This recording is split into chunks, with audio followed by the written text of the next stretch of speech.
Hi అండి, ఈరోజు డిన్నర్లోకి చపాతీ ఇంకా పన్నీర్ కర్రీ చేస్తున్నాను.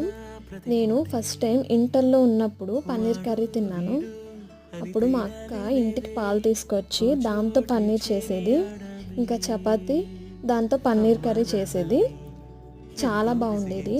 అందరం కూర్చొని కలిసి కబుర్లు చెప్పుకొని తినేవాళ్ళం. ఆ రోజు చాలా బాగుండేవి. ఇంకా ఆడపిల్లని తర్వాత ఎక్కడా ఉన్నదే కదా, పెళ్లి చేసుకుని అత్తారింటికి వెళ్ళాల్సిందే. ఇంకా ముగ్గురము తలో దిక్కుకి అయిపోయాము. ఇంకా సిస్టర్స్ బాండ్ అయితే అస్సలు చెప్పక్కర్లేదు, చాలా మిస్ అవుతాము. ఎప్పుడు గడిచిపోయిన రోజులే బాగుంటాయి కదా. నేనైతే మా ఇద్దరు అక్కల్ని చాలా మిస్ అవుతున్నాను. మీలో ఎంతమందికి ఫీలింగ్ ఉందో కామెంట్ చేయండి. ఛానల్ని సబ్స్క్రైబ్ చేసుకోండి.